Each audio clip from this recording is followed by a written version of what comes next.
Welcome bitches, one and all, to my reaction to Season 2, Episode 8 of Heartstopper Perfect. So, last time we ended on a very sad note, as we saw Darcy being kicked out of her home by her mum for getting upset at her for her choice of prom outfit, which that sentence alone is insane.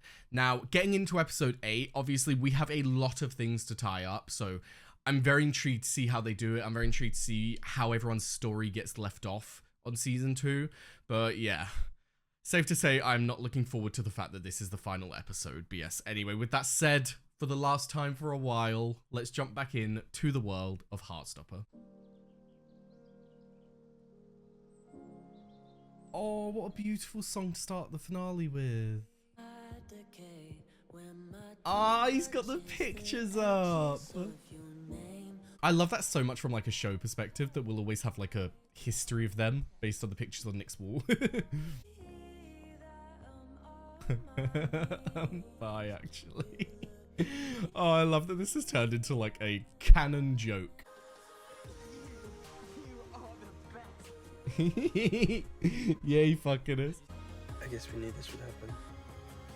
Yeah. At least it seems as though like 90% of it is positive, so that is a good thing. But yeah, go the fuck off, Nick. I think that is one of those moments where like you big it so much up in your mind. You're like, how am I gonna do it? How am I gonna like tell everyone? Or it's gonna be this like big event. But then at the end of the day, a lot of the time, it's just a matter of like, fuck it, I'll just do it. You know, fuck it, I'll just make an Instagram post. You know, like go off. This is the best my life has ever been. Oh, I don't have to hide my amazing boyfriend anymore. I'm not getting bullied. Everything's perfect. So we're gonna go to prom and we're gonna be the cutest couple there and everyone will see. I pray to the fucking gods that they are left alone. If anyone has any shit to say, I will fucking throw hands. Do you want to be my girlfriend? Was that a serious question? Yes. Do you not want to? Yes. Towel. I want to be your girlfriend. Why are you being weird about it? I'm not being weird. You're both weird about everything. Let's just get that out there. I think it's been well established that you both are very awkward people. Can you sort it out, please? Damn. Where's Darcy? Where the fuck did you sleep, Darcy? Okay, good job. I think it's very easy in these kind of situations to like get frustrated at your partner and to like message like, where the fuck are you? You know what I mean? Like to get a bit annoyed being like, you promised you'd be here, but like you never know what's going on. So well done, Tara, for realizing that and not actually lashing out a bit, you know? Ah, You bastard. Let me fix it. Okay, that's fucked up. No, that's unfair. No, that's unfair. That's unfair. Oh, bless them. Oh, we don't get enough of Tara and Nick. Invite him tonight. No, I don't know. Just tell him we need more chaperones. I love that she's like his little sidekick. Like, come on, let's do it. Go and ask, for fuck's sake. How are they gonna ask? Is it true you guys are going out? Yeah. I didn't know you were gay, Nick. Well, I'm bi, actually, but yeah. I Actually, think you guys look so cute together. I told you. I didn't believe you, you know. I hate stuff like that because people don't realize it's like it makes you feel very uncomfortable. Like when people come over and ask questions like that, it's so annoying. Because for one, it's like, leave me the fuck alone. But two, like they need to understand that it feels like you're a fucking zoo animal. It feels like you're there for their entertainment, you know? Like, they're coming over to us, they're like, are you guys dating? Oh, then they walk away. Like, it doesn't feel like they're asking you as two other human beings, you know? It just makes me feel so awkward when I see stuff like that. Like, if I was in that situation, I'd be like, yeah? And they'd be like, oh, you look cute together, walk away. And I would feel uncomfortable for, like, the rest of the day. Do you want to stop and get something to eat and walk to the shop? I'll eat later. I had a really late breakfast. So. Charlie. Looks good. Oh, Al did most of it. That makes sense. Shocker. I saw your Instagram post and the comments. They're all idiots for assuming you're straight. And I'm including myself in that statement. I was about to say, I was like, Tao. Charlie must be really happy. I know, I think he's been finding all the attention, like, a lot. I'm just worried. The more I learn about him... Sorry, I'm going to rewind 10 seconds because I really want to hear this whole thing in its fullness, you know? But this duo, this conversation is fucking beautiful. I'm so happy that we've got to this point where these two can have a deep genuine conversation. Like, as not on one side because of Charlie, because Charlie, your friends know you in a different way than your partner does, especially when you're early on in a relationship. So it can be so good to have that good friendship with your partner's friends, because then you can get to know your partner's inner mind a bit better, you know? But not just that, but also for them to themselves, like to have this friendship. And Tao obviously went through similar things that he had been through with Charlie when Charlie got into a relationship, thinking like, oh, I might be losing Charlie spending so much more time with Nick, all that, you know, like.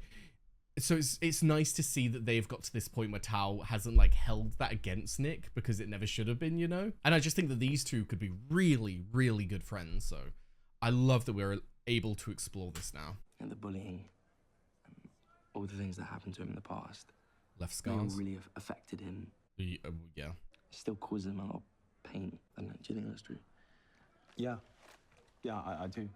The way that he's getting I emotional think about when it. something really bad happens, it can affect you for a really long time. He loves him so much. So fucking cute. My dad died when I was 12, and, you know, I think a lot of the reason I get so freaked out about losing my friends and losing Al is because losing him was just like, yeah. I didn't know about your dad. No, don't be weird about it. Don't be weird about it. I'll try. Good. Bless them. It's so true though. Trauma stays with you. You know how bad it was, don't you?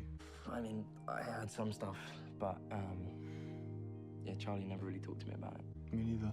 Wow. Okay. Couple things to note from that. Firstly, the revelation that Charlie never really spoke to anyone about it. That makes sense for Charlie.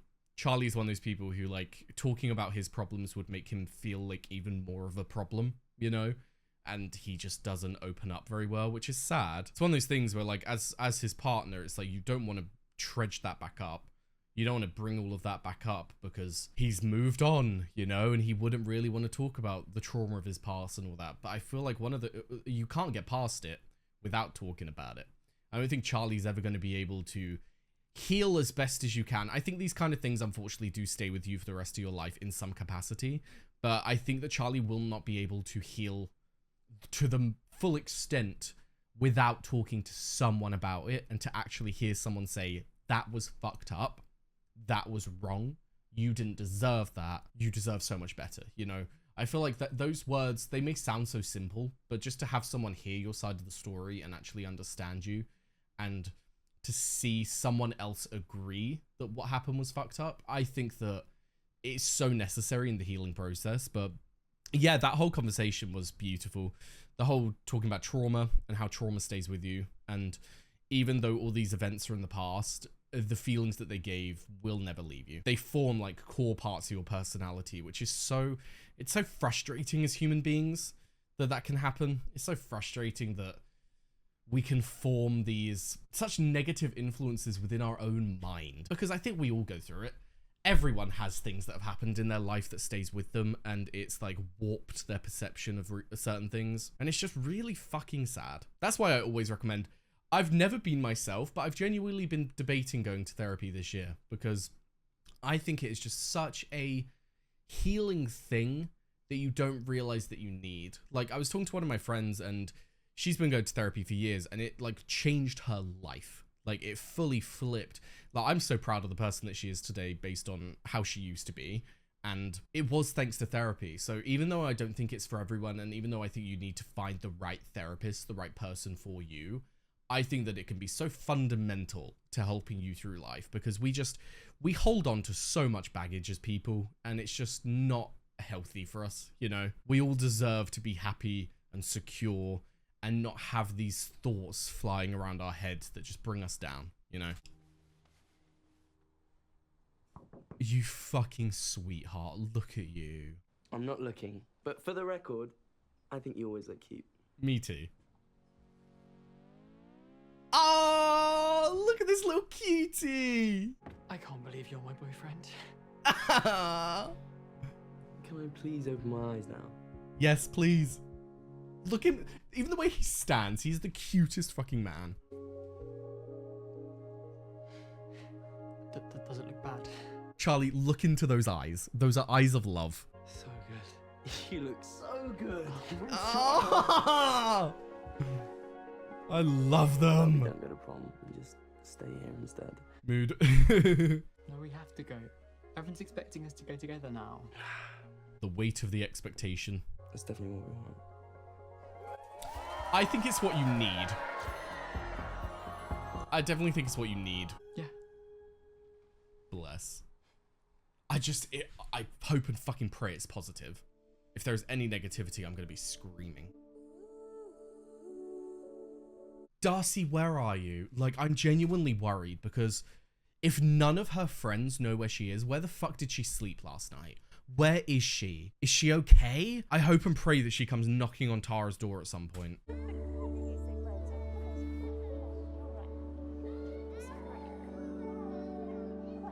Stop. Oh my Christ. And what are your intentions with my hour? Richard? I'm joking. I'm joking. That was such... I was feeling like so down and like just thinking about what Darcy must have gone through that night and looking at that mum with her kid and just being like, oh, I feel for you, my darling. And then we just go to this complete shift. You look... Beautiful. You're so... Stunning. Hello. Oh my god!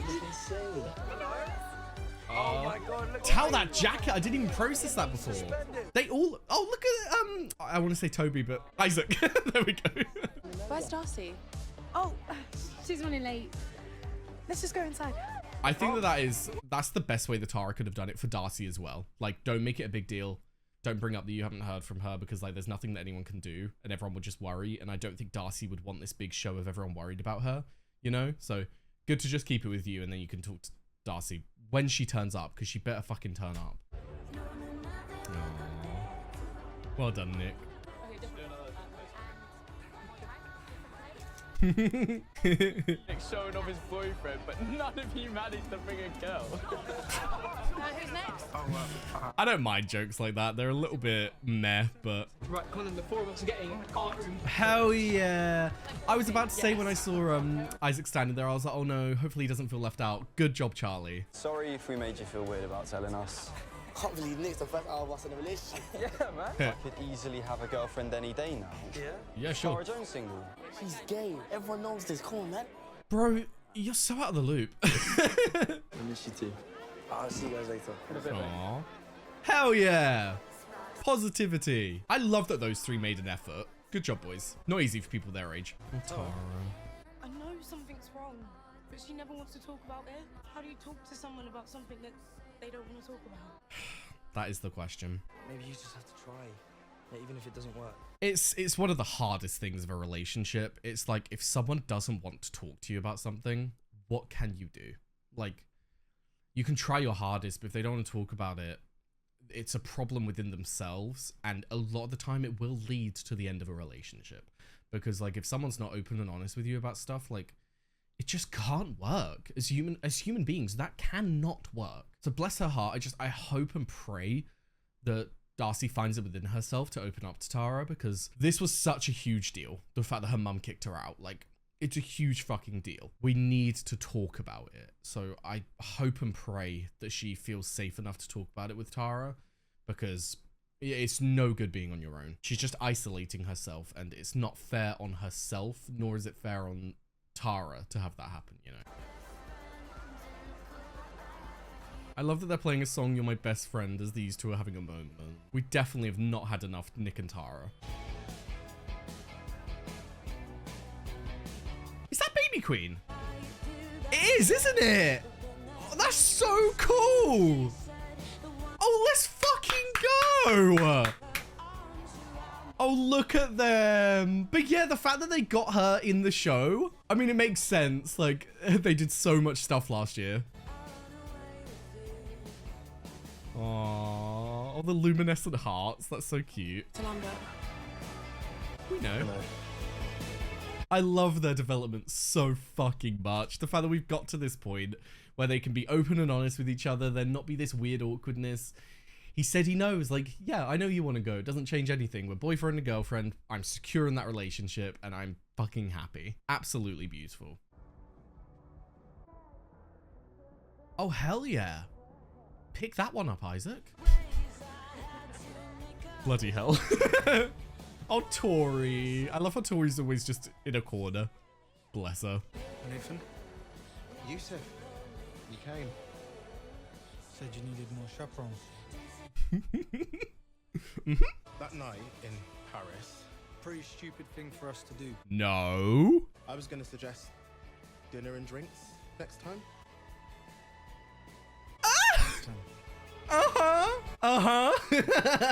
I love them so much. Oh, Imogen. Oh, you look like a little bloody princess. I like that we'll have this moment for Isaac on the sidelines. Very important.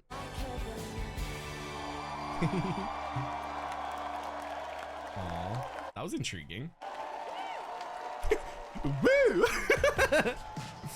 But yeah, what was that little look she had with Sahar there? I mean, everyone in this school is some kind of queer, so who knows? You know, who knows? Maybe something is brewing within Imogen, but that could be a cool storyline to go down, actually. I guess we will see. It could have just been a friendly look. It could have been like an I'm proud of you for standing up there, because we've obviously seen that they are friends. So I guess we will wait and see, but we don't really have any confirmation on Imogen's sexuality. Like, she said that she's straight and all of that, but who knows? They're still young. Maybe she just hasn't explored herself.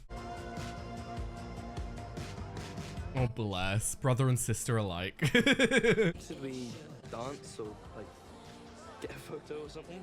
Can you dance? Can we leave? I'm not worried about people seeing us together. But why should they have to see? We've been so obsessed with the idea of coming out. It's like we've forgotten why we wanted to do it in the first place. So you could be free. So for them. Yeah. I just want to have a fun night with you and our friends. Yeah, I want that too. Me too. I do have a free house. Oh. Exciting. Get everyone round, have a little house party. Some serious shapes out there. Throwing some serious shapes out there. I love that. I thought prom was supposed to be vampire theme. Oh my god. Where's Tara? She went to find you. Oh. Oh no. Oh no. Tara, careful, my darling. I don't want her mum to fucking lash out at you. I'm not looking forward to this, but yeah, I mean, God, Darcy showing up at the event not dressed up and all of that, that's when you know that someone is like going through a crisis where like they don't care about public opinion. They don't care about like people seeing her not dressed up and all of that. She's just like, I'm having issues. I need my girlfriend, you know? But bless Tara for going and looking for her. I'm not looking, oh. Hi. Hope we don't take cold calls. Sorry. Oh, wait, What? I'm Darcy. Fucking hell. God, you're so rude. So I was just, is she okay? And how would I know that? Wow. Do you know where she is? She had another one of her tantrums last night. Over an outfit, can you believe? I'm pretty sure from what I saw, you were the one having a tantrum, you little bitch. She looked like a lesbian. She'll realise she was in the wrong, but she'll come straight back. Okay. Wow. Well, if I find her, I'll ask her to let you know she's okay. Thanks then. Bye. Sorry, I need a minute to process that because I've got a lot of hatred running through my veins right now. What a disgusting mother. Like, actually, what a disgusting mother. To have no concern for your child, to consider kicking your child out and knowing that, like, the fact that her friends don't know where she is. She does not have a single fucking concern as to where Darcy's been all night. She doesn't have a single fucking concern as to where she's slept. She doesn't care. She considers it a little tantrum. When asked, do you know where she is? How would I know that? Because you're her fucking mum, you dumb bitch. Bloody hell. I think that... I think she is... And I know we've had hardly any time with her. I think she's the person that I hate most in this show. Because I think it's one thing to... Let's take Ben. It's one thing to look at a character like Ben, who is this young guy who's obviously going through some shit and he's lashing out, which the lashing out is not okay, and I've stated my piece on how I feel about Ben. But when you look at a grown fucking adult who treats their child that way, you've stepped into the I fucking despise everything about you and I hope you rot in hell category. I don't even know how to like process my words right now. Like, fuck you, you bitch. Thank God. I'm on my way. Are you sure she's okay? This is going to be amazing though, because Tara's had that interaction. She's going to be able to get Darcy to open up, I think.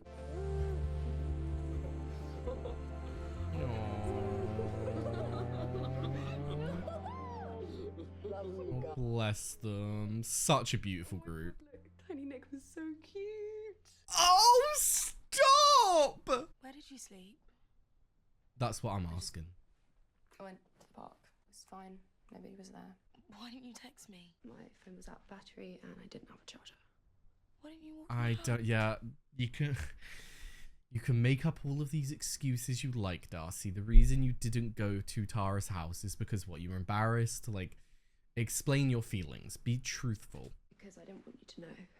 Yeah, good job. I wanted to be that person for you to help you through your journey. But you are that person. At school, maybe. I'm not even out to my own parents.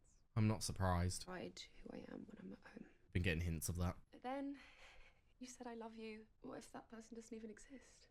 Fascinating. You were scared to say it back because you didn't really believe that I could love you. Wow. You've only ever seen half of my life. And now I've seen the other half. And I still love you so I much. still love you. You sure? Because I'm a literal disaster. Oh, I know. My darling. I actually like how much of a disaster you are. I am so in love with you. I'm bad at saying it. Practice makes perfect. I love you. I love you. Oh, I love them so much. I love you. Oh, that made me feel so fucking warm.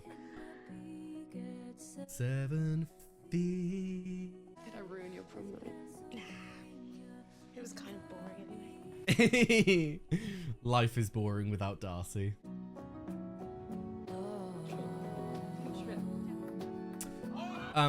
Sorry for not saying much. I was kind of just like letting the scene play out, you know. That was so beautiful to finally get a look into Darcy's mind and to understand that the reason she couldn't, because I had like inklings and all of that, but like to actually get the reason that she isn't very open is because she thought that Tara wasn't seeing who she really was, because Tara had this image in her mind of Darcy being this super confident person, but then when she's at home she isn't. But I think that don't knock yourself down that much, Darcy. I think that if you grew up in a healthy environment, you would be as confident as you are in public as you are at home. It's just that your parents have created this disgusting environment at home that it makes you not able to explore that side of yourself. I think that it is safe to say that given the supportive friendship group that you have here, I think that when we see Darcy in these scenarios, this is Darcy. This is who Darcy should be. This is who Darcy wants to be. This is how she wants to present herself to the world. And at home, it's just like all of that light, all of that goodness is just stripped away from her, and she has to be a zombie just existing, you know? And it's really fucking sad. Her mother is a disgusting person. I'll say it point blank. I hope that Darcy can get to a place where, say, like, she's moved out and all of that, and then she can finally tell her mum and just let her mum do whatever the fuck she wants, you know? Like, if she doesn't want Darcy in her life, you don't fucking deserve Darcy in your life, you know? I want Darcy to get to that confident place, that place of self-security where she knows that no matter what her mother thinks, no matter what her mother does, she is allowed to be herself, and her mum can just go fuck herself, honestly. Really fucking proud of her for opening up to Tara as well. Like, I feel like this is gonna be such a turning point in their relationship where I'm sure, don't get me wrong, I'm sure Darcy is gonna still have problems with opening up. When you've grown up this way, you're not just going to be able to quickly flip a switch and somehow open up to her 24/7, you know? So there will be things that she does need to work on, but this is like an incredible first step, and I'm so happy that Tara understands this side of Darcy now, because this relationship is just going to fucking flourish even more. The fact that they're all having such a fun night is making my heart so warm. Sorry, I'm trying so hard not to sing. Oh, I fucking love folklore. I would go back to Tara's, Darcy. Have a good night. Don't let your mum bring you down. That colour looks so good on Charlie, by the way. I need to go home soon. No, you don't. No, you don't. Stay. No. No. I see what you're doing. My plan's been foiled. What am I gonna do without Heartstopper, bro? It's such like a moment in time each year. That one's from summer camp. You went to rugby summer camp. That's kind of sad, Nick. I'm not gonna lie. I was obsessed with him. So I tried That's- really hard. And, got that trophy for being the best team player. That's so cute. I love stuff like that, where like you have a realization later on in life, then you look back and you're like, holy fuck. Now your turn. You never told me about Oh. Bullying. bullying. Yeah. We didn't need to talk about that. Yes, we Everything's do. fine now. Is everything fine? Good job, Nick. I know you like everything to be fine and happy and perfect all the time, but you don't have to be perfect with me. Well fucking done. Okay, before we get into this, two things to note from that. One, Nick, absolutely, like, Boyfriend of the Year award. Can I just, like, pass it through the screen to him? Because he fucking deserves it. That was incredible. To make an environment where Charlie feels safe to not be perfect. Like, it's been very evident that this entire time, Charlie is a person who, like, things have to go perfect. Things have to be perfect. He doesn't give a shit about what happens to him. He doesn't give a shit about anything in his life. He just wants everything to be perfect for other people. And it's so sad to see that he doesn't have that same love and respect for himself, you know? And I'm not saying that that's like a him problem. That is a result of trauma. And it's just so fucking sad that other people have made him be this way. But then the second thing I wanted to point out was that the way that he just like shriveled up, the way that he like just started hugging his legs and getting all small was so fucking like, I don't know how to describe it. It's like sad and cute at the same time, you know? It's like, I just want to give him a hug. But yeah, well done, Nick, for seeing this as an opportunity to try and get him to open up. So that, again, with like Tara and Darcy, it's like, you need to have these moments so you can understand each other at your lowest points. And then your relationship can just be so much better, you know? Just communicate. We said we tell each other things. Good job physically opening him up. Eating thing. I think it surprised me how homophobic people are. I thought things were better nowadays. People would just call me disgusting to my face. And it went on for so long that I think I started to believe what they were saying. Yeah. Made me really hate myself so much that I used to. No. I used to cut myself sometimes. Oh, Charlie. I don't want to feel like that anymore. Oh, Charlie. I did not think we were going to go there. Fucking hell. Do you still do that now? No. Are you sure? Sorry. I thought we banned the S word. Sorry, I was really, I didn't want to pause, but if they're going to keep talking, I need to pause. Holy fucking shit. I did not think that we would go down that route, to be honest. That took me by surprise. I've never really processed the fact that, like, yeah, of course he hasn't told Nick and all that, but he hasn't told us, you know, like, as the audience, we haven't actually seen the bullying. We haven't seen Charlie at those times. And just to hear that recount, to hear how much he was going through, people calling him disgusting to his face. How do these people exist? How do these people go about their lives and be happy and think that they're doing right in the world? You know what I mean? Like, how the fuck do you wake up one day, go to school and call someone disgusting to their face for being who they are? I will never, ever, ever be able to process that. What? How do you do that? How does your brain even correlate that as a good thing to do? What, do you think it's funny? Why is that funny? You know what I mean? Like, I will never be able to understand the thought process of going and doing that to someone. And then to find this out, that he went as far as to cutting himself, so fucking sad. Just makes you want to find all of those bullies and just fucking punch them around the face, you know? Like, I don't care how young they are. I'm gonna beat all of them up. Like, how dare you do that to another person? How dare you make someone feel that way? You have no fucking right. And yeah, the other thing I want to touch on was, like, Nick handled that so fucking excellent. The way that he had tears in his eyes and all of that, the way he's going to hug him, that would truly make Charlie feel secure and like his voice is being heard. And I'm sure, like he said when he was talking to Ben, that voice of "you're disgusting" plays on his mind constantly. I don't think it's a matter of it's in the past, I'm happy now. No, I don't think he's ever truly gotten past it. I think that he is happier. I think that in meeting Nick, he has felt so good, and those positive feelings have really helped him. But I don't think that that somehow just eliminated the issues. You know, he's obviously still going through that problem of thinking he's disgusting, listening to those words, and it's just so fucking sad. So well done, Nick, for being here and for showing him that, like, I've heard what you've said, and trust me, Charlie, trust me. You are not disgusting. You're one of the most beautiful people I've met, and those people should be fucking ashamed of themselves. So good job, Nick, but yikes. I knew it would go somewhere. Like, hearing about the bullying, I wasn't looking forward to it because I knew that it would, like, feel shit to hear. But I didn't think we were going to go there. He's so cute. Can you promise to tell me? How can anyone go to someone that fucking sweet and call them disgusting? Like, what? I just don't want to annoy you or burden you. It's not a burden. I don't want you to think I'm some fragile, broken mess. Charlie. Like you need to fix me.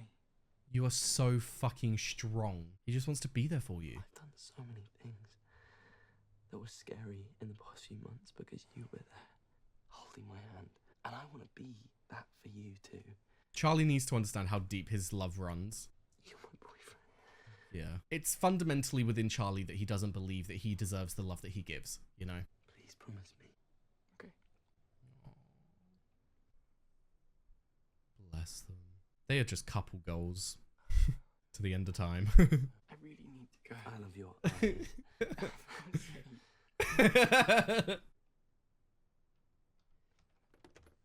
Oh, fuck's sake. Nikki. Aww. I thought that was Charlie just wearing socks then.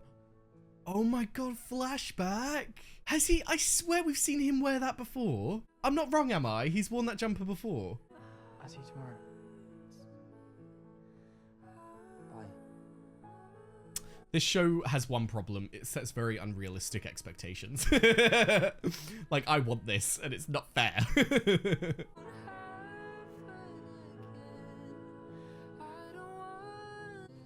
Intriguing. Was Nick then just processing everything Charlie had said? And, like, obviously, it wouldn't feel incredible what he heard.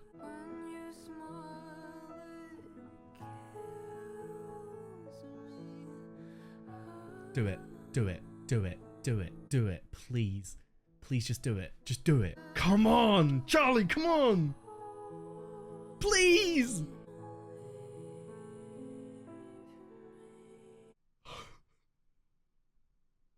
I'm gonna lose my shit. I'm about to fucking lose my shit. Fuck you, Netflix. Oh! Oh! I'm pissed now.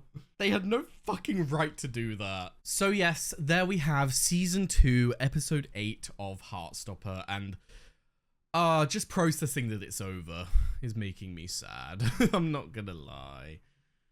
It was such a beautiful season. I think I prefer season 2 over season 1 tenfold. Like, season 1 was excellent, and it was such a good, like, young love story that really just made you feel good. Like, I feel like we all needed season 1 of Heartstopper when it came out, and it just, like, healed my little heart. But then season 2, the exploration of people, and that people aren't these, like, perfect, happy people getting in love, you know? Like, people have these issues, people have these traumas, and the fact that we've explored that has just made this season so fucking good. Now, I'm not quite sure how to do this outro. I think the best way to do it is to maybe go based on individuals. Maybe, like, talk about everyone separately and then go from there, because I don't quite know how else to cover everything, you know? So let's try and start with, like, some minor characters. So Darcy's mum. Darcy's mum seems like a bitch. I'm gonna be completely real. She seems like a cunt, if I'm being even more honest. You know what I mean? Like, I don't use that word for a lot of people. I know that some people have a distaste for that word, but, like, it is, for me, reserved for, like, the worst of the worst people. Like, if I call you that word, you should know that you are dead in my books, you know? So what a horrible mother. To see her, like, I don't know how to word this. It's like, I would be more, it's like, it's one thing getting into an emotional moment, into a heated moment, into an argument and saying things you don't mean. But to then see her, like, that's still horrible, don't get me wrong. Like, throwing Darcy out, disgusting parent.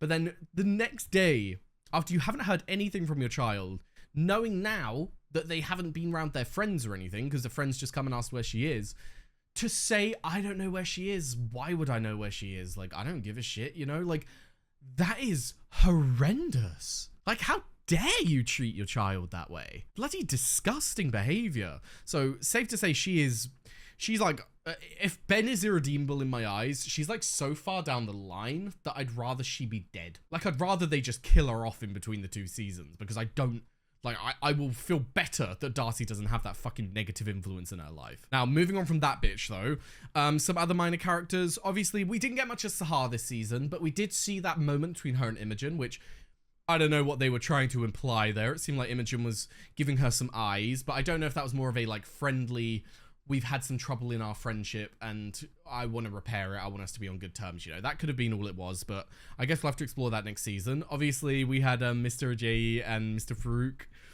have their moments. Now, I will say for Patreon peeps, I know that last time, or like episode 6, I think it was, I was a little bit down on them. I think I was just bitter. Obviously, I've been going through a breakup and I think it just like hit me the wrong way. And I was like, it's unprofessional. Whereas like, who gives a fucking shit? So safe to say, I absolutely adore them. And I'm so excited to see them being developed more. I'm so excited. Like they're so cute. And I don't know what the time gap will be between season 2 and 3. I mean, obviously we've just had prom. They're in the summer holidays. Well, are the summer holidays over yet? I don't know because I think it's just the beginning, isn't it? Because I'm pretty sure our prom was right at the end of the school year. Like exams were done and then we went to prom as like a celebration. I'm pretty sure that's what it was. So I think they're going to have the summer holidays. I feel like what they're going to do is like a big transition of like, we'll start season 3 and we'll see like this montage of everyone in their summer holidays and all that, having fun, all of that. And then we'll just pick up in the start of the new school year with Nick in sixth form, Elle off in another sixth form, and then them all beginning their 11th year of school, you know. Also, what the fuck did I just do to my hair?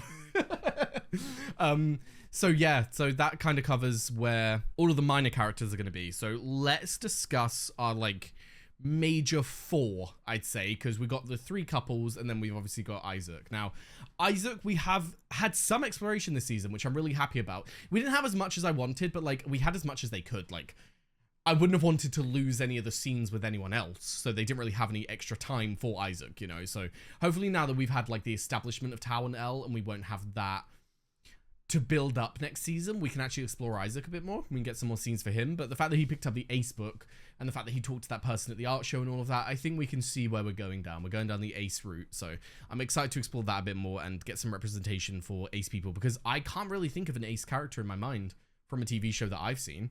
And I can't, like, if I'm thinking about it hard, I literally can't think about it. So it'll be nice to have this good pivotal representation, you know. Now, moving on from Isaac, we have Tao and Elle, like I just discussed. Their story this season was really cute. Seeing 2 people who, they've been best friends, they want to explore it more, but they don't know how to tell the other one. They're both very awkward, and it just like, it was just a lot. And then also exploring Tao, and when we had the moment between him and his mum, talking about his dad passing, absolutely beautiful. His mum became like MVP in my mind. We've had a few MVPs though. Like, I think Tao's mum, Imogen, and Nick are kind of my MVPs. I was iffy about Nick only because I feel like it's weird to put Nick and Charlie in there. I feel like it should go to another person, you know, but you know, just watching Nick be so supportive of Charlie, and then vice versa, like Charlie and Nick are kind of on the same line for me in terms of like where they land on MVP, because like they've just been they're perfect boyfriends. Like, let's just put it plain and simple. They are perfect on paper boyfriends and off of paper boyfriends. Like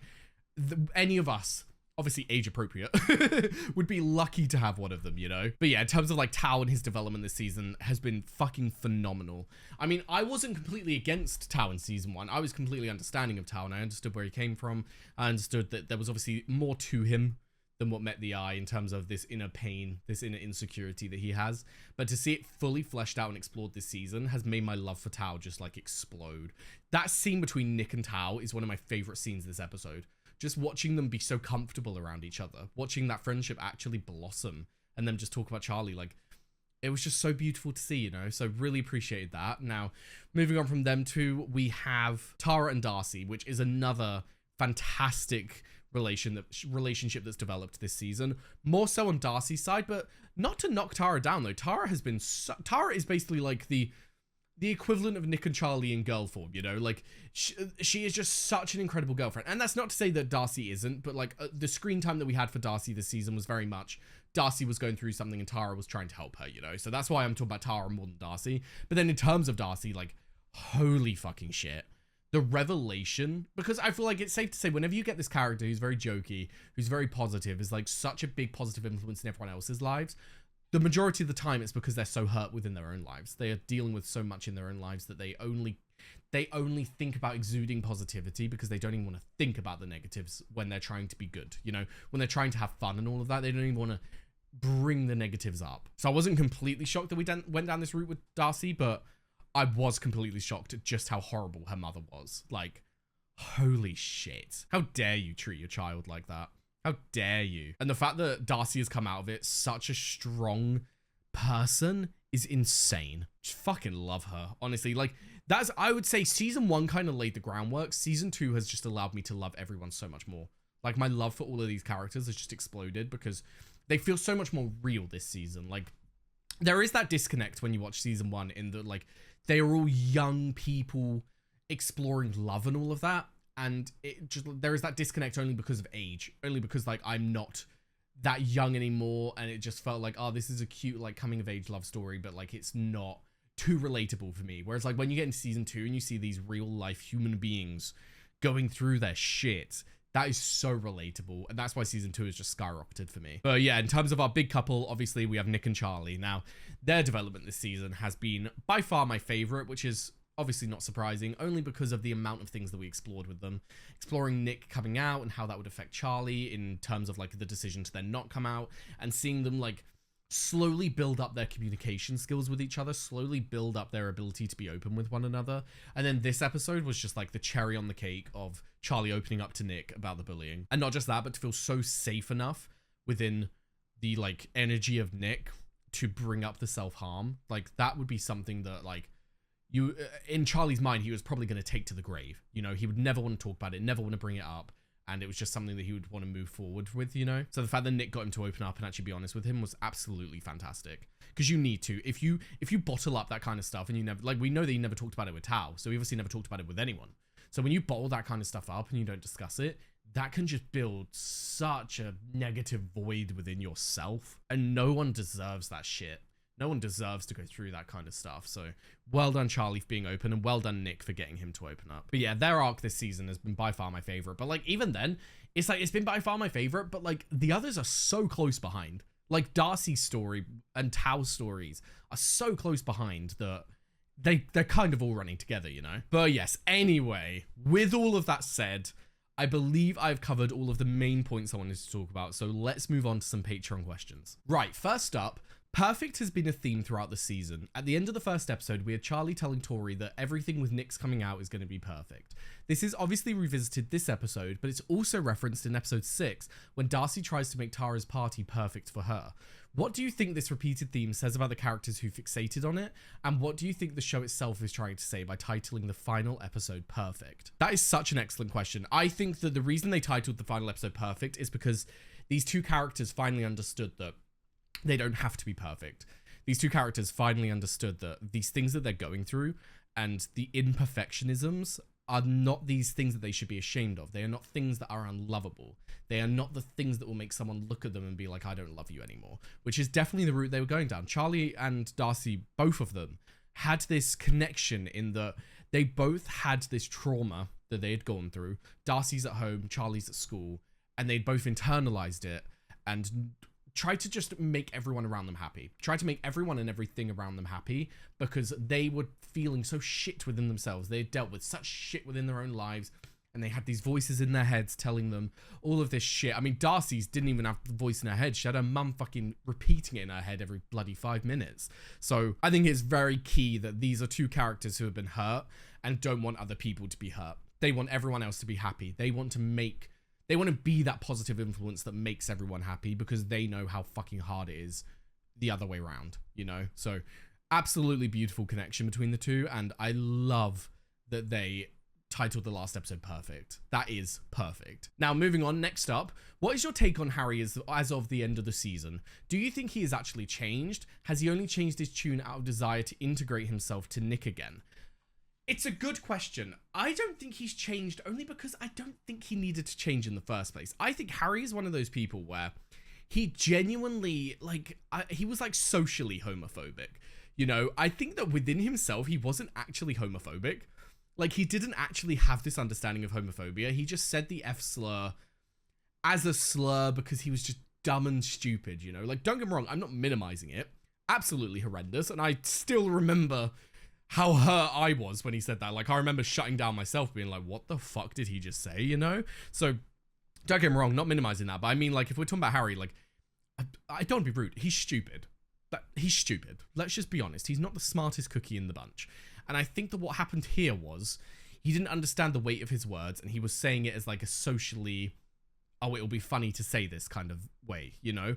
Whereas I think now that he's realized the consequences of his actions, he kind of sat there and be like, maybe that wasn't the right thing to say. I don't think he's had this revelation of like, I was a dick. I still think that he thinks that everything is fine now. You know, I think that he is under this delusion that everything is Gucci if he just like stops being homophobic. Like, no, what you've said hurt and you haven't even fucking apologized for it, you know? Like, actually, he hasn't like truthfully apologized for it. I just think he's one of those people where like he's too stupid to realize the consequences of his actions, and he's just going to change as he grows up. But as of right now, yeah, I don't think he's really changed. I think he's just like changed the way he goes about his life. And like, he isn't being so, what's the right word? He's not being so negative towards Nick, because obviously he's seen the consequences of those actions. He's lost those 3 friends along with Nick, so that's 4 at least that he's lost. And so I think he's like, maybe I shouldn't say those things anymore. But I don't think he's really like processed how wrong it was, you know? Did that make sense? I feel like I rambled a lot there. Basically, in my mind, he hasn't changed because I don't think he was really ever fully homophobic. I think he was just saying it to try and like be cool and funny in front of his friends, which was such a dumb take, but that he is dumb. that's where I'm leaving it off at. But yes, anyway, moving on. What do you think of the hinted Imogen / Sahar pairing? Do you think that's why they weren't at Nick's for the after prom party? Okay, right. I thought about Imogen not being there because I thought to myself, oh no, she's being left out again, bless her. But no, she was probably with Sahar. Okay. In terms of their pairing, I don't know. I would have to see it next season. I would have to see how they get on next season, because so far we haven't had enough of Sahar for me to like even know who she is, you know? Like, she's been very much a side character, so I want to explore her a bit more, but like, obviously, absolutely adore Imogen, and I want her to be happy, so if we're going to be seeing her explore herself a bit more, and maybe discover certain parts of herself that she didn't know about before, that could be cool. But yeah, in terms of their pairing, as of right now, I don't know. I want to see more of Sahar to actually think about that, you know? But yes, anyway, moving on. I was really impressed by Nick and Charlie's relationship, how trusting it is, enabling Charlie to open up to Nick about the bullying, because we know that Charlie went through the whole thing on his own. He didn't even tell his best friend other than that it was happening, and it took him 3 months to tell Mr. Ajayi. No one knew about the eating disorder though, so just wondering on your thoughts about a 13-year-old dealing with all of that on his own. 13? He's 13? Oh, of course he would have been 13 at the time. Damn. God, I didn't even think about that. But sorry, I didn't finish it. No wonder he leaves Nick's feeling loved and seen and safe, maybe for the first time in his life. Yeah, I noticed that too. It's like when Charlie left and all that, Nick then like the concern came in and he was like, holy fuck, this is a lot more serious than even I thought, you know? So I like that they had that contrast, because it was like nice to see Nick in that way, because that was Nick caring, but then Charlie walking away, fucking giddy, finally opening up to someone and having it be like the most positive way it could have gone. Like, to have Nick just be this absolute perfect boyfriend was just utterly beautiful. I'm so happy for him. But yeah, back to the main part of the question in terms of like impressed about their relationship, and like the fact that Charlie was 13 going through that is actually insane. I hadn't thought about that before. Like, whenever we've talked about the bullying, I've just seen Charlie as he is right now, and like even then he's young, but 13? To have someone walk up to you and call you disgusting constantly for just being who you are, it's just so fucking sad, you know? And then to find this out, that like it went as far as self-harm, just like breaks your heart. Like, there are no words that I could say to describe how horrible finding that out is. And like, if me finding that out hurt me, imagine what Nick is going through. Like, imagine Nick's thought process right now of like, I need to protect this boy at all costs, you know? Like, I need to make this boy feel safe. I need to make sure that I'm there for him as much as I fucking can, because, Charlie deserves the world. He truly does. He's such a sweet, beautiful boy. And to know that he has gone through that just makes you fucking lose faith in humanity, you know? Like, how people can think that that is a right thing to do, how people can not realize the impact of their words is beyond me. Like, it makes sense with 13-year-olds, but the fact that 13-year-olds are that outwardly homophobic is concerning in and of itself. Serious changes need to happen. Fucking hell. But yeah. In terms of, getting back to the last part of that question, so fucking amazing the development that we've had with their relationship this season, and like the openness that they've had with each other, and that there's never been a backlash. There's never been this like negativity with each other, and that is fucking fantastic. They are both just incredible human beings in and of their own right, and so to see them come together and form this couple, It's like relationship goals to the heavens, you know, like nothing will ever be able to compete with that. Fucking love them. But yes, anyway, moving on. Next up, this was oh my god. This was a very emotionally draining season and finale with a lot of development and focus on characters who didn't get a lot of focus last season. Who has been your favorite character to learn about more this season?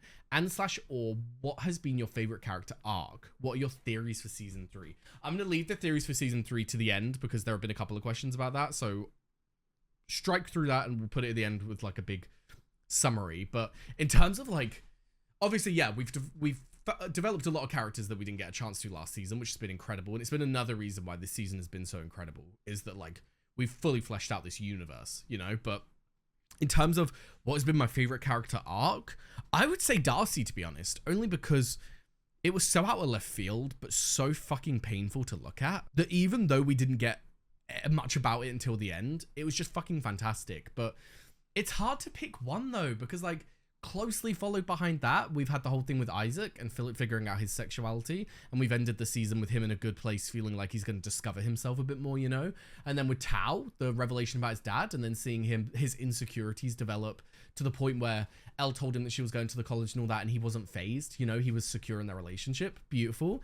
To see Charlie develop so that he's like being open and honest with Nick about his ED and his self-harm past. Like the stories we've explored this season are so impeccable that it's hard to pick one, you know. But if I had to pick one that was like, I was about to say if I had to pick one that was most surprising, I think equally surprising, the self-harm storyline and the mum storyline with Darcy. Because when we ended episode 7 with that fight with her mum, I just sat here in pure shock.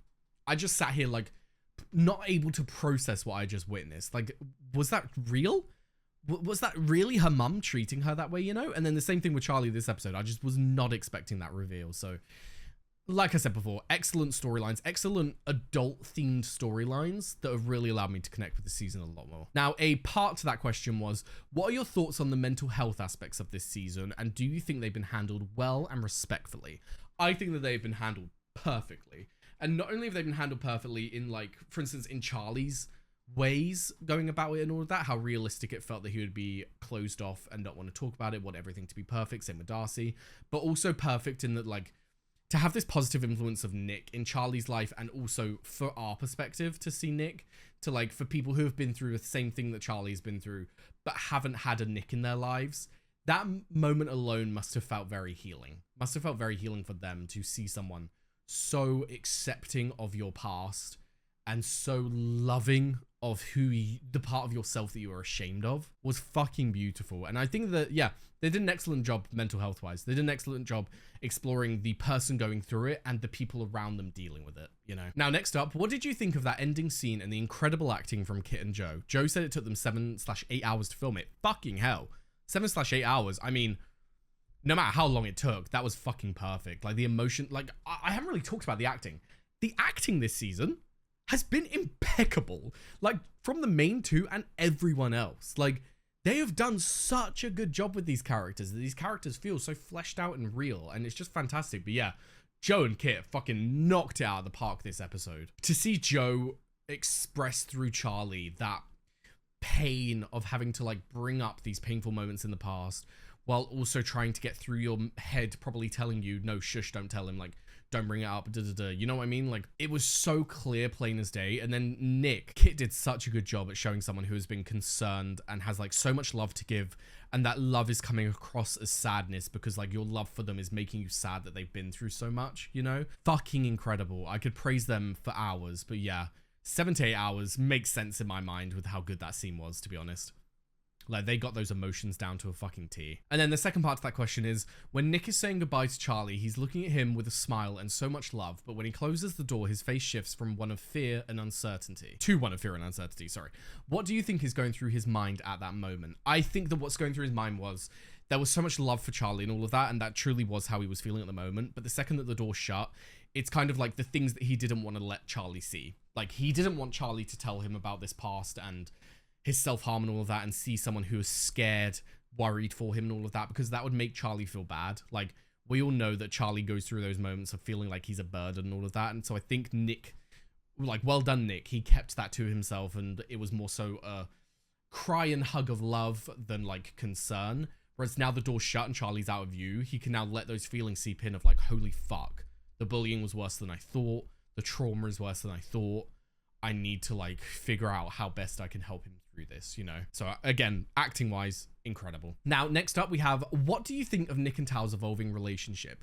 Do you see that growing into an even deeper friendship in the future? Absolutely. I mean, I think it's safe to say that like a person's best friend and their partner kind of like, they have to get on and they have to form a good relationship or else like it will cause issues, you know? Like, not to say that they have to be best friends, but like it would be so beautiful if they truly got on, you know? So really happy to see it develop this season. And like I said, one of my favorite scenes this episode was Nick and Tao sitting on the floor discussing, where Tao felt safe enough and comfortable enough around Nick to bring up that his dad died. Like, that's a deep personal thing that we saw Tao talk about this season, and we don't see him talk about a lot. So to feel comfortable enough around Nick to express that, that just shows their growth of anything, you know? And Nick going over and like, it felt so different. Like, you compare that to when Nick walked in the garden in like, what was it, episode 2 or something, and Tao blew up at him because they weren't very close and Nick was asking personal questions.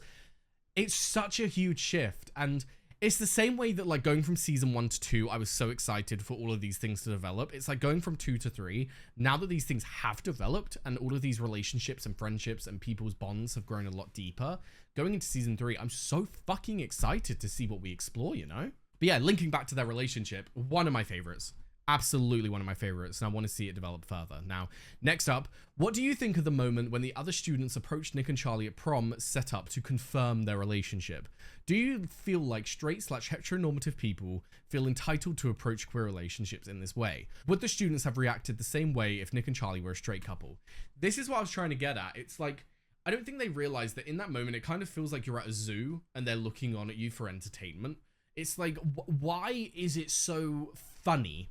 Why is it so entertaining to confirm that we're together? You know, like, why are we your entertainment? It just feels weird. It makes me uncomfortable. And like, I'm sure that there are some straight people who would hear this and be like, oh, you're overreacting. Like, oh, calm down. It's not that serious. And like, at the end of the day, it's not that serious. But it's still an important thing to discuss. It's an important thing to discuss that, like, queer people are not these, like, show animals that are for your entertainment. And I feel like sometimes it does come across that way. Sometimes it does come across the way that some people think that, like, oh, we have the entitlement to go over and approach you and ask because, like, it's funny. It's a weird thing. It's, like, it's not a normal thing. And so we just have to confirm it. Like, it's just strange, that line of questioning, and I don't like it personally. But yes, now next up, I would like to hear your thoughts on the comparison between Ben and Darcy in the sense that Ben says, my parents would never accept me for who I am, as some kind of justification for the things he does and the way he acts. Yet Darcy is in a very similar family situation, as she says, I'm not even out to my parents, I don't think I ever will be. And she never once has done anything other than being kind, loving, or supportive towards Tara or any of her friends. This is what I've been getting at season long. I'm sorry to bring it up again. I know I've brought it up like the past few question times, but like the way I always see people in their relationship to trauma is that some people take trauma and they lash out at others using that pain. They have experienced pain. They don't know how to process that. They don't know how to deal with that pain within themselves, so they release it onto other people. And then you've got the other group of people who, like, they deal with that pain, they deal with that trauma, and they internalize it so much, and they get so down on themselves that they feel like, holy shit, this was awful. I've been made to feel awful. I would never want anyone to feel this way, so I'm going to make them feel the exact opposite. I'm going to project all of the good emotions so that they don't have to go through what I've gone through. And it's just very fundamentally different ways of seeing life. And I think that it is very key to their personalities as a whole and also their environments. Like, Darcy has this escape of her friends and all of that, whereas Ben doesn't, because Ben has never allowed it to develop. Ben has become this very negative, very self-hating and outwardly hating person that he has not allowed for a positive group around him, just allowing the hatred to continue and to develop and just get worse and worse, you know? So that's what I mean. It's like, it's really sad to see Ben this way, but to see two people so fundamentally different in how they've handled their trauma makes you realize how wrong Ben has been and how much he needs to fucking process, deal with his shit and change, you know? But yeah, the comparisons between characters this season in and of itself has just been fantastic. Now, moving on, we have a few questions of like the same vibes, so I'm just going to cover one, which is our final question, which is basically end of season question roundup, you know? So first up we have favorite episode. That is a hard one. I'm gonna look them up because I have like, this is the problem. It's like I have such key moments of every episode that were my favorites that to think about a favorite is hard. I would say episode 8 has been my favorite only because of the scenes between, like the scenes between Nick and Tao. That scene where they were on the floor, absolutely beautiful. The scene with Nick and Charlie where Charlie opened up, absolutely beautiful. Scene with Darcy and Tara, absolutely beautiful when she opened up. You know, like we had everyone be honest this episode. And it was so relieving after a season of people not being honest with each other, you know. But episode 7 is like so close behind. Like say I thought that episode 8 was a 10 out of 10. Episode 7 is like a 9.99. Like it's so close behind because that dinner when Nick blew up at his dad and fucking told him how it was one of my favorite moments of the entire show. Absolutely fantastic. To see Nick just so comfortable within himself to be able to do that in the first place while also standing up to someone who fucking needed to hear it. And then also the revelation of Darcy's home life with her mum at the end of the episode was shocking and hard to see, but also it was an amazing piece of storytelling. You know, that moment of like the music playing over so you can't really hear what's going on, but you're seeing it and you're just kind of processing it, sitting there like, what is happening? Like, is this what it's always like with them, you know? So yeah, I think episode 8 is my favorite episode, but episode 7 is like very close behind. And even then, the whole Paris arc is like just behind, and then all the other episodes are just behind there. But like they're all so close. The season as a whole has been fantastic. I can't knock a single episode. Like they were all amazing. Now, favorite scene from each episode. Oh, that's a good question. Let's put it up again. I closed it. I closed the episode list, so let's get that back up again. But in terms of episode 1, oh, what was my favorite scene of episode 1? I think favorite scene of episode 1 was when Nick came out to Imogen, because like, oh, to watch her face like drop when she was thinking to herself, oh, he's gay. That makes sense. That's why he didn't like me. And then he's like, I'm bi actually. And she's like, oh no, he could have liked me. He just didn't. You know, like it was just such a sweet moment between the two of them as best friends, but it was also like quite comedic in that regard, and it was quite warming. I liked that scene. It was nice to see. Now, episode 2, absolutely favorite scene was Tao and his mum on the bed. Like, his mum skyrocketed in my mind. Like, we'd hardly had any scenes with her so far, but that was beautiful. Watching her talk about her late husband, and then talking about Tao and her love for him, and wanting to see him and Elle get together, it was just so sweet, and I love his mum. The contrast of mums in this show, oh my god. Tao's mum, beautiful. Nick's mum, beautiful. Charlie's mum, Darcy's mum, what the fuck? You know, like huge differences. But yes, anyway, favorite scene in episode 3. Oh, that's a hard one. Episode 3 had quite a few, like, episode 3 was a lot of tension. Episode 3 was like a lot of things going wrong. So it's hard to pick a favorite.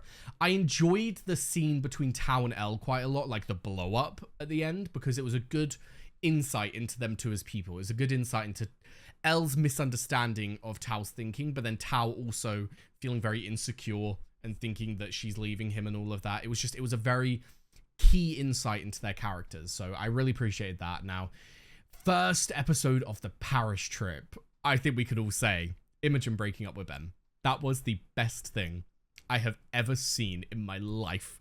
Just watching her stand up in front of everyone and just tear him to shit. Go the fuck off, Queen. I'm going to rewatch that after I've done all of this. Like, talking about it's just made me want to watch it all over again. Now, episode 5, Heat. Ooh. I think Charlie opening up to Nick about the eating disorder. I think that was my favorite, only because we were finally getting into this concern that we'd had all season. We're finally getting into this like background. Something's going on with Charlie. We kind of need to talk about it, or else it's just going to continue without anything getting better, you know? So really happy we had that. Now, episode 6, Truth and Dare. I'm gonna be honest, like, there was so many good moments, like Harry apologizing to Charlie, Nick coming out in front of people, but I think my favorite was Mr. Ajayi, Mr. Farouk. Like, it was so cute.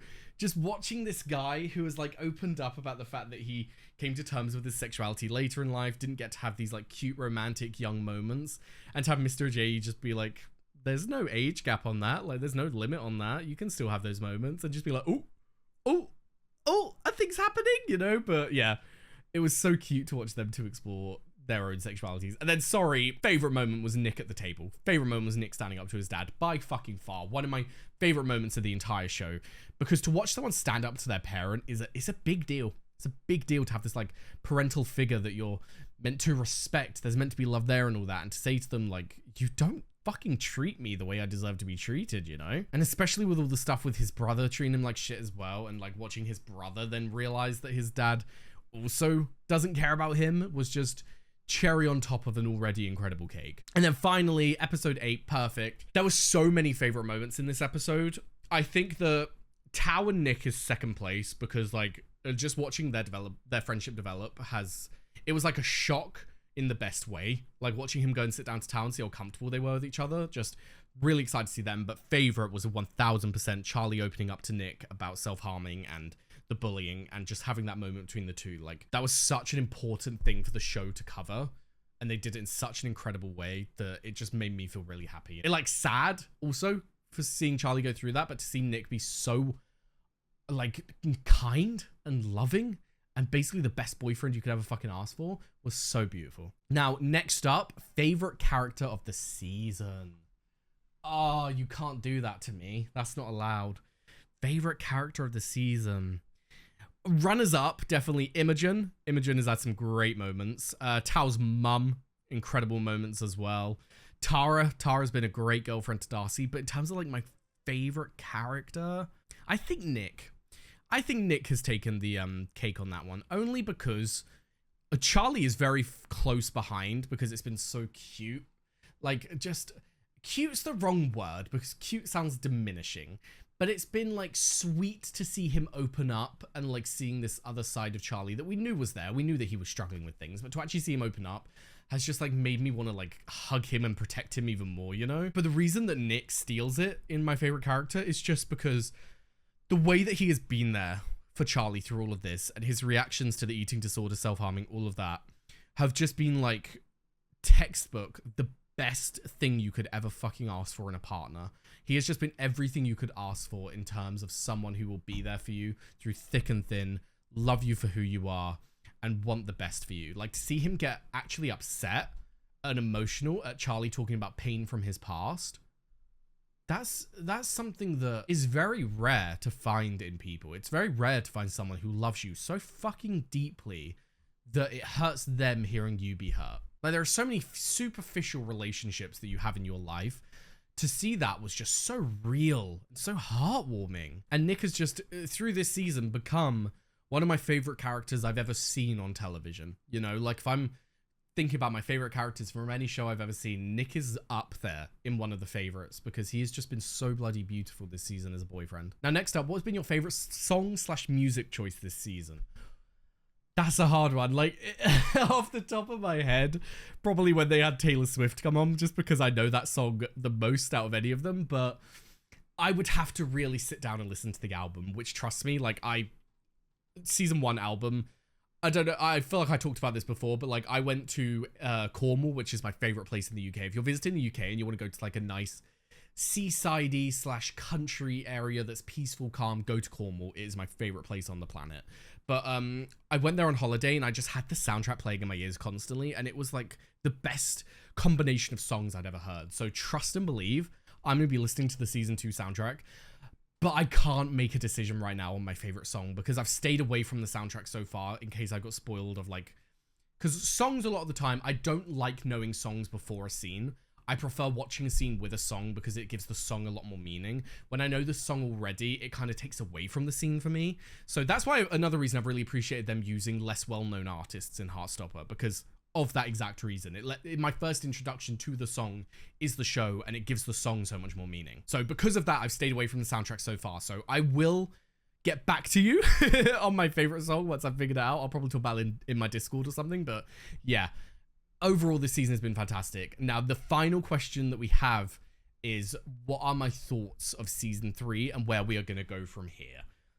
We have so many things to explore. Character-wise, we have Nick's concern for Charlie and how that will develop and how he is going to try and help Charlie, and if that's going to cause a issue in their relationship, some tension, because Charlie doesn't want to be fixed. He doesn't want to feel like Nick is just trying to help him all the time and see him as this like broken person. He doesn't want that. So if Nick does unintentionally do that at times, that's going to cause some tension. So I want to get into that a bit more. Then obviously Tao and Elle, I wonder if we're going to get some tension with her moving away, whether those insecurities are going to come up within him. Isaac, we need to explore his sexuality because we've kind of had inklings this season and we've got like the base building for his exploration of himself, but we haven't actually explored him yet. So I hope we get into him exploring his sexuality and himself a lot more. Tara and Darcy, want to see how they develop now that Darcy's being a lot more open with her. I wonder if we're going to see a lot more of Darcy's home life in the next season, as we finally had the reveal. We can actually see on a daily basis what she has to fucking go through with her mum. So yeah, we've got like so many things that we can explore with everyone. Mr. Farouk and Mr. Ajayi.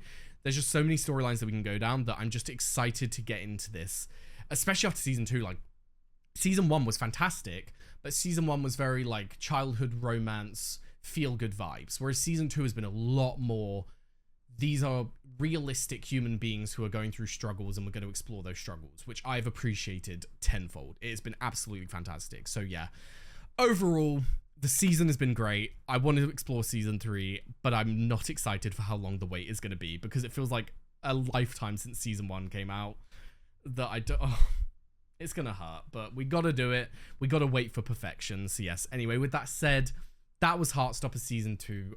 I loved every fucking second of it, and I can't wait to see what they do with season 3. But for now, thank you very much for watching. I've left a link down below to my Patreon, where you'll be able to find the early and uncut reactions to Heartstopper and all the other shows that I do. Also left a link to my Twitch, my Discord, and my socials, so be sure to follow them if you are interested. And yes, thank you very much for watching, and I hope to see you next time. Bye-bye.